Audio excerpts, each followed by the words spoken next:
There's a critical step that you need to take with your puppy that will help protect your puppy against fear, anxiety, and stress disorders like noise phobia, fear aggression, or separation anxiety. But before we can dive into that, we have to talk about the sensitive periods. What are these sensitive periods that you hear dog training professionals and veterinary behaviorists talking about? Basically, a sensitive period is where a small event can turn into a giant change to the dog's behavior later in life. It's where little things end up being big things. Okay, so a trauma experienced for a dog in between 3 and 14 weeks will probably result in a major life change, whereas that same trauma between 3 and 5 years would not result in the same major life change. All right, so there are these developmental stages within the dog's life, and we're just going up to adulthood. There's also adulthood, of course, and geriatric, but you can see the one we're really interested in, and that's the socialization period. The socialization period for dogs is between 3 and 12 weeks, and we think potentially goes up to 14 weeks or maybe even 16 weeks in certain breeds of dogs. Within that time period, socialization must occur. Okay, so I want you to think of that 12 to 14 week mark as a giant bank vault door. It closes and you are not getting it back open. So if you miss the socialization period, maybe you just adopted your dog at 18 weeks, right? Or you rescued your dog and you're not even sure of the age of your new puppy. In that case, there's lots that you can do, but the socialization period, that period where a little bit of effort can make a giant bang, is over. And for those precious babies that grew up on the street and that had trauma, that little trauma turns into big trauma later in life. So if you have one of those babies, you want to make sure you are getting that puppy off on the right foot. So what is socialization? It's a stress vaccine. And stress is what causes pretty much all the behavior problems that I see as a veterinary behaviorist. Okay, so we want to get that done absolutely every puppy, every single time. And the benefits of socialization are real. They've been proven by science again and again and again. Puppies who are socialized learn more quickly. They're better problem solvers. They're less emotional. They have faster brain development and they have less fear.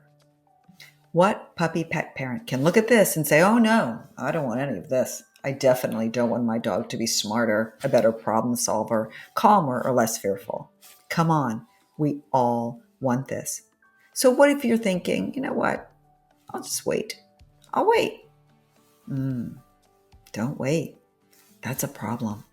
Because puppies who are not socialized up to 16 weeks are more likely to be fearfully aggressive when compared with those that are. Those where people waited till 16 weeks are more likely to be fearful in general.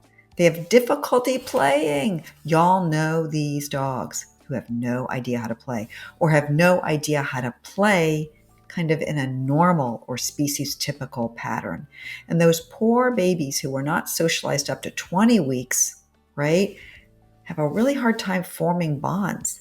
I think you've probably seen dogs like this, love one pet parent and are deathly afraid of another, or bond with the people in their world up to the age of, let's say, 4 or 5 months, and then they're afraid of everybody else. These dogs can be really difficult to train and they can be more reactive. Okay, socialization is important and you have to do it with your baby if you get your baby during that socialization period. But here's the thing, it doesn't take a lot of time. 2 hours a day, and you might be thinking, 2 hours a day, I work, I get my kids to school, but wait, socialization isn't just taking your dog outside, right? To a different place or a different environment. Yeah, okay, that's a part of it. But socialization is also holding their foot for a second, handing a treat, touching their ear, handing a treat, walking out onto your front porch and sitting outside and letting them see people go by for 60 seconds, handing a treat. So 2 hours a day is a lofty goal. Even if you hit an hour a day between your house and outside environments, you can get this done. But it's not just about practice. It's about perfect practice. Okay, listen, this slide has a lot of words on it, but here's the bottom line. In this study, the researchers looked at dogs who were exposed to other dogs in public places. All right.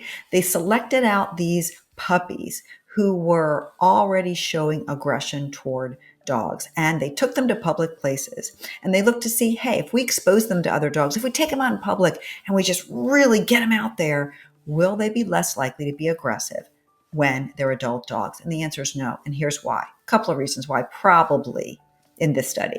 Number one, probably because the puppies were already affected. If your puppy's already affected with fear, you need professional help. Dog training professional, veterinarian, veterinary behaviorist. I don't know what your puppy needs, but if your puppy's already fearful, socialization alone is probably not going to drastically change that. And we have one study that shows that that's probably true. If you have a fearful puppy, socialization alone is probably not enough to blast that fear. And at 6 or 8 or 7 months, they're still going to be fearful. Okay. Socialization will help, but it isn't enough alone. And that's basically what this study shows us. Exposing the puppy is not enough. You have to expose the puppy correctly, for which you will probably need professional help.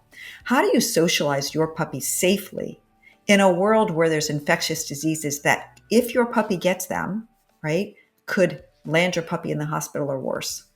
Your puppy could be really, really seriously ill and die. How do you protect your puppy?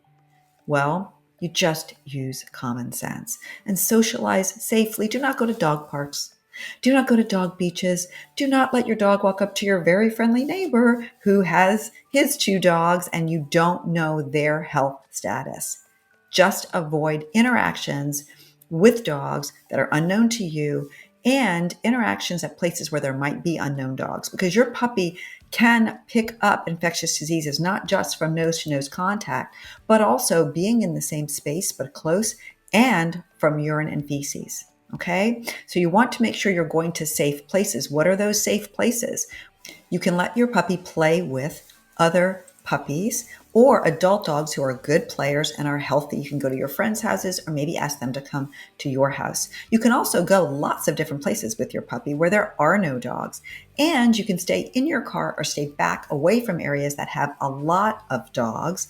And you can reward your puppy for just being calm and seeing the dogs. We're trying to teach the puppy that all of these things in the environment are fun, are pleasant, and definitely are not scary. What do you need to socialize your dog? Well, you need resources. These are my 2 favorite puppy books. You must get these: Puppy Socialization and Puppy Start Right. If you want to know how to do right by your puppy, get online and get these books. These 3 books are also excellent books for any pet parent, but especially puppy owners: Decoding Your Dog, The Ultimate Guide to Raising a Puppy, and From Fearful to Fear-Free. That's my book. These 3 websites are excellent resources for you.